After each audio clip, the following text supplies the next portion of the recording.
C'est sans doute en 1533 que le pape Clément VII demanda à Michel-Ange de remplacer les peintures des côtés est et ouest de la chapelle Sixtine par deux nouvelles fresques relatant la chute des anges rebelles au-dessus de la porte d'entrée et le jugement dernier au-dessus du maître-autel. Michel-Ange hésita à accepter. Il était, en effet, alors occupé à édifier le tombeau de Jules II et voulait le terminer avant d'accepter d'autres commandes. En outre, il se sentait peu intéressé par la peinture, privilégiant la sculpture pour laquelle il se sentait plus d'affinité. Enfin, à 60 ans, il s'estimait trop âgé pour effectuer un travail aussi considérable. Néanmoins, il effectua quelques travaux préparatoires. Après la mort de Clément VII, il pensa que le projet serait abandonné. C'était sans compter avec le nouveau pape, Paul III. Pour amener Michel-Ange à accepter de continuer à œuvrer pour la papauté, et en particulier pour le projet de la chapelle Sixtine, Paul III le nomma architecte en chef, sculpteur et peintre du Vatican. Les travaux préparatoires de la fresque du jugement dernier commencèrent en 1535. La fresque sera terminée en 1541.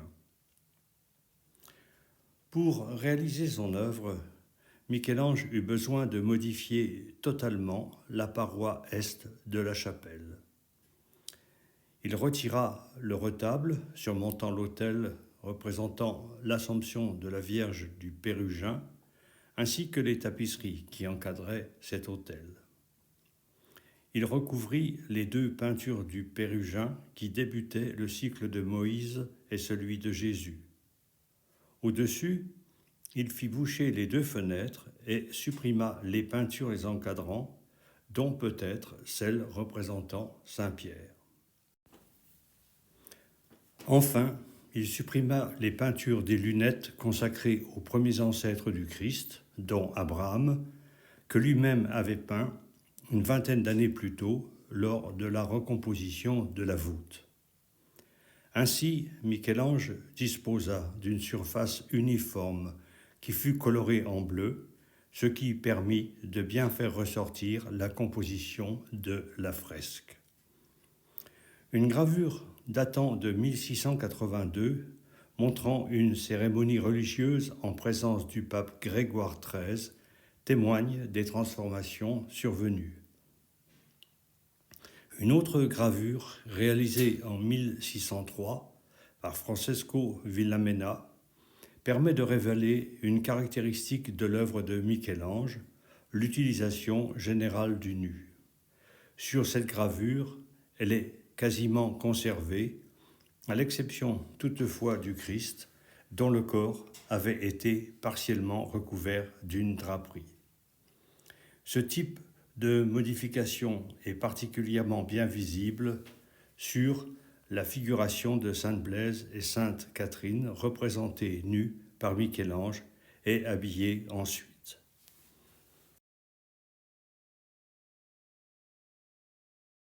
Afin de montrer les particularités de l'œuvre de Michel-Ange à propos des conceptions mises en œuvre sur la fresque du jugement dernier, je me propose de comparer celui-ci avec un autre jugement dernier, celui du tympan de la cathédrale d'Amiens. Même si l'impression globale est différente, les mêmes éléments y figurent. On retrouve d'abord sur les deux représentations les anges sonnant de la trompette, proclamant la fin des temps et annonçant le début de la résurrection des morts. Le Christ et la Jérusalem céleste sont descendus au-dessus du sol. Les anges, portant les instruments de la Passion, l'accompagnent. Les ressuscités sont alors partagés en deux. Les élus sont accueillis au paradis. Par contre, les damnés prennent le chemin de l'enfer. Il existe cependant, entre les deux jugements derniers, une différence notoire et primordiale. Alors que le tympan d'Amiens représente en bonne place la pesée des mérites et des péchés par l'archange, afin de différencier les élus et les damnés, le jugement dernier de Michel-Ange ne le dépeint pas. La séparation des élus et des damnés est décrite d'une autre manière en faisant appel à d'autres conceptions théologiques. Décrivons maintenant en détail le jugement dernier de Michel-Ange, toujours par comparaison avec celui de la cathédrale d'Amiens. La figure du Christ focalise en premier lieu le regard. Il est assis sur une nuée. Son corps est représenté à la manière de celui d'Héraclès, homme devenu Dieu, et non comme un crucifié. Par contre, son visage est imberbe, comme l'est celui d'Apollon. Son regard est dur, il est tourné vers la gauche et vers les damnés.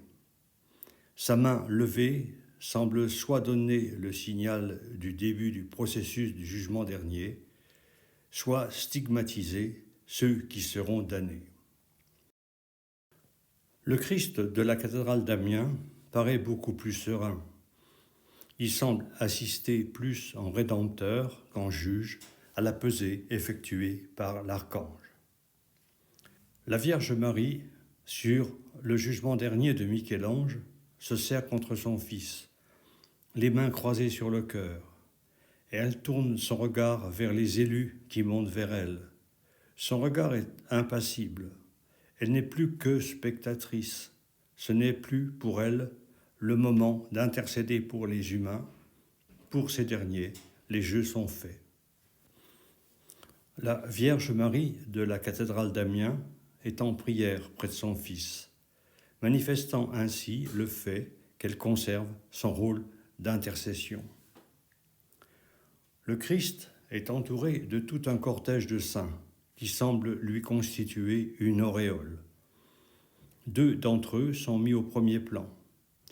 Saint Jean le Baptiste, reconnaissable à son manteau en peau de mouton, et Saint Pierre, qui semble remettre les clés du paradis au Christ, puisque elles deviennent inutiles. D'autres saints sont reconnaissables aux attributs qu'ils portent, symbolisant les instruments de leur passion.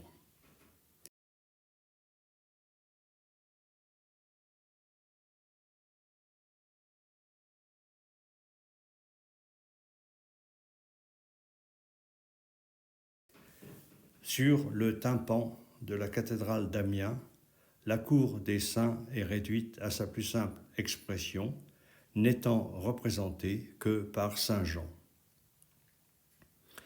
Michel-Ange a peint des anges portant les instruments témoignant de la Passion à l'emplacement des anciennes lunettes surmontant les fenêtres. Au-dessus de l'ancienne lunette de gauche sont figurées la croix, la couronne d'épines et peut-être les clous. Les anges sont représentés sans ailes, à la manière des statues grecques et des inudis de la voûte de la chapelle Sixtine.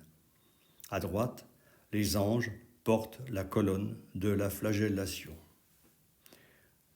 Ces deux scènes se caractérisent par une extrême agitation, marquée par les corps arc-boutés des anges sous le poids de lourdes charges. Elles créent des formes tourbillonnantes, s'imbriquant les unes dans les autres. En outre, les anges semblent lutter contre un vent violent qui fait virevolter les draperies. Les instruments de la Passion sont aussi présentés par un ange sur le tympan de la cathédrale d'Amiens, mais seulement en tant que témoignage de la Passion. En dessous du Christ est peint un groupe d'anges sonnant de la trompette et appelant les morts à la résurrection. Les anges, sonnant de la trompette, sont aussi présents sur le tympan de la cathédrale d'Amiens. Ils sont descendus au niveau du sol et semblent encadrer la résurrection des morts. La résurrection des morts est figurée de manière semblable sur les deux représentations. Les morts soulèvent le couvercle de leur tombeau. Ils sont figurés nus ou simplement entourés de leur linceul. C'est après que la résurrection des morts se soit produite que survient la principale différence entre les deux figurations du jugement dernier que j'ai signalées antérieurement. Sur le tympan de la cathédrale d'Amiens, on retrouve l'iconographie traditionnelle médiévale. Les ressuscités se présentent devant l'archange qui tient une balance permettant de peser les mérites et péchés de chacun. Ensuite, élus et damnés prennent des chemins différents. Tandis que les uns marchent heureux vers la porte du paradis, les autres, dépités et angoissés, s'apprêtent à subir les tourments de l'enfer. Sur la fresque de Michel-Ange, le tri entre élus et damnés y est effectué, mais sous d'autres critères. En effet, sous les anges sonnant de la trompette sont figurés deux anges portant des livres ouverts dont ils présentent les pages aux ressuscités. C'est par l'intermédiaire de ces livres que se détermine le sort de chacun. Pour comprendre cette interprétation, il convient de se reporter à deux références, et d'abord dans l'Apocalypse de Saint Jean au chapitre 20, où il est écrit :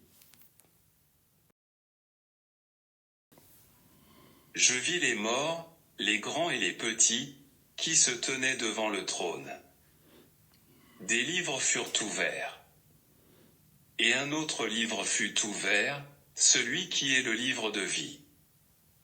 Et les morts furent jugés selon leurs œuvres, d'après ce qui était écrit dans ces livres. » Saint Augustin, dans la Cité de Dieu, au chapitre 20, commente cette affirmation de la manière suivante. « Il faut entendre par ce livre une vertu divine, par laquelle chacun se ressouviendra de toutes ses œuvres, tant bonnes que mauvaises, et elles lui seront toutes présentées en un instant. Si cette vertu divine est nommée un livre, c'est qu'on y lit, en quelque sorte, tout ce qu'on se souvient d'avoir fait. » Ainsi, selon saint Augustin, les êtres humains ressusciteront en ayant conscience de tout ce qu'ils ont fait durant leur vie. Selon cette interprétation, la pesée des mérites et des péchés n'a donc plus lieu d'être. C'est dans cette perspective que l'on doit décrire la manière dont Michel-Ange a organisé la montée des élus vers le paradis et la chute des damnés vers l'enfer. Sitôt sortis de leur tombeau, les élus sont tirés par des anges vers les nuées situées à gauche de Saint Jean le Baptiste, où se trouve le paradis et où les premiers élus se sont déjà rassemblés. Des élus, arrivés au paradis, tendent même la main à ceux qui s'approchent.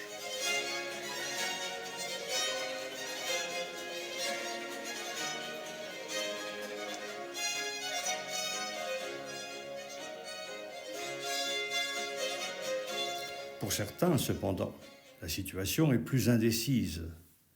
Ainsi, ce ressuscité est disputé entre un ange et un démon sorti de l'enfer par une crevasse.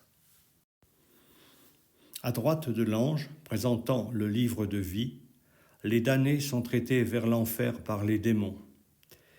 Certains tentent d'échapper à leur sort en essayant quand même de s'élever vers le paradis. Alors, les anges interviennent en les frappant. C'est le cas pour cet homme renversé, frappé par un ange et tiré vers l'enfer par un démon. À la vue du livre tenu par l'ange, cet homme a pris conscience en un instant de ce qu'il a été durant sa vie. Il en éprouve un vif remords. Une dernière originalité de la fresque de la chapelle Sixtine mérite d'être citée. Elle concerne l'entrée de l'enfer. Alors que le tympan d'Autun la figure comme la gueule d'un monstre, en conformité avec les modèles médiévaux, Michel-Ange utilise une iconographie inspirée de la mythologie grecque. Les damnés sont en effet précipité dans une barque tenue par Charon, le batelier grec des enfers, qui les conduira sur le fleuve des enfers vers les profondeurs de la fournaise infernale. Certains tentent encore d'échapper en se jetant à terre. L'homme qui se tient à la porte de l'enfer, entouré par un serpent qui lui mord les parties génitales, serait Minos, le juge grec des enfers.